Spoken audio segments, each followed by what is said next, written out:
Hello YouTube! So I know it's nowhere near the start of the month anymore, but I got an email last Thursday asking me to join in on the New Year Revolution project that Rosianna has been doing over on her channel. I've been sort of watching her videos from afar in awe because she executes each one so wonderfully, and I know with how busy I am that if I were to undertake something like this I wouldn't do them with nearly the amount of grace that Rosie has been. But they asked me to join in, and if there's one person out there who's busier than I am, it's Rosie. So if she can do it, so can I. The premise of the project is to try something new every day in January to start a revolution instead of allowing ourselves to toss aside these sorry attempts at another year's lame resolutions. This is exactly the kind of thing I want to be using my YouTube channel for, so I'm gonna do it. Thursday's challenge was good karma, and in order to send some good karma out into the world, I decided to donate some of my clothes, which is something that I dare say I should do more often. Clothes are something I allow myself to indulge in quite frequently, right up there with books, and I just can't stop myself from buying more. I love clothes. I love them so much. That being said, I have a hard time letting go of my clothes, and my closet is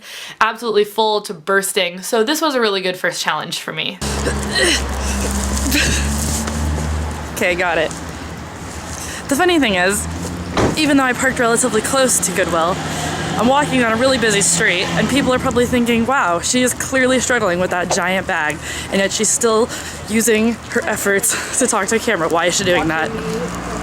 So one thing I've realized is that the difficulty of today's challenge is not, in fact, in finding good karma to give to someone else, but the sheer athletic prowess required to get this bag of clothes from my house to Goodwill. Alright, shoot, the door. I didn't think of that. I'm here at Goodwill. This is the bin that you put your stuff in. Here's my stuff. Done. Friday's challenge was suiting up, which was actually a little bit silly, coming right after the previous one, because I spent all of Thursday feeling guilty about the amount of clothes I owned, and then I got to spend Friday playing dress up in them. The idea behind this challenge was to go about your day-to-day life, but do it dressed extra smart. So I pulled out this dress that I've had for a while. I actually bought it last year for LeakyCon, but didn't end up wearing it, and I haven't worn it yet because I was saving it for a special occasion or something. I put the dress on and I ended up wearing it to a meeting that I was going to that was definitely meant to be super casual. I am going to Starbucks right now, actually, to meet with the costume person for Job Hunters. I've never met her before, so the person who's going to be in charge of our costumes, who I'm going to probably work with a lot over the next couple of months, her first impression of me is going to be, oh, Kristina really likes to wear fancy dresses out to coffee meetings.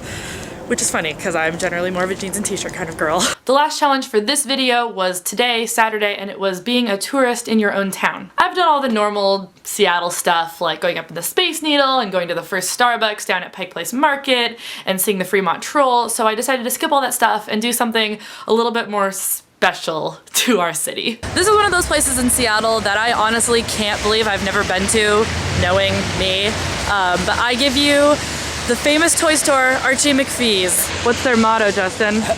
Their motto is less talk, more monkey. Less talk, more monkey. Unicorn! So there's this whole rack here of different creepy animal masks. So you just want one. I'm so tempted to buy it, but it's $35. Yeah. What's up, YouTube? I just want to point out really quick that there are some folders over here. There's three types. There's fairy themed folders, there's Star Wars themed folders, and then O-Town. These are all O-Town folders. I'm sure this is going to be worth every penny.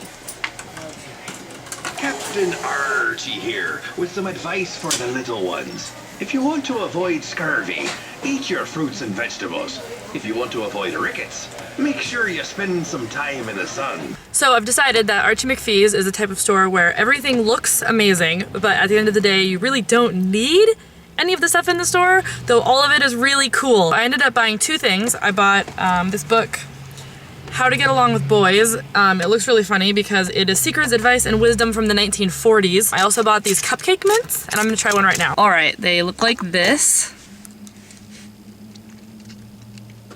They're not minty. It kind of just tastes like frosting. So yeah, Archie McPhee's. come to Seattle. I'm really excited about the rest of this month and the challenges that they throw at me. It's interesting because this was a little bit of a dry spell for me for YouTube, and this sort of gave me a renewed thirst for making videos. So I am really glad to be taking part, and I will see you in a few days with another update.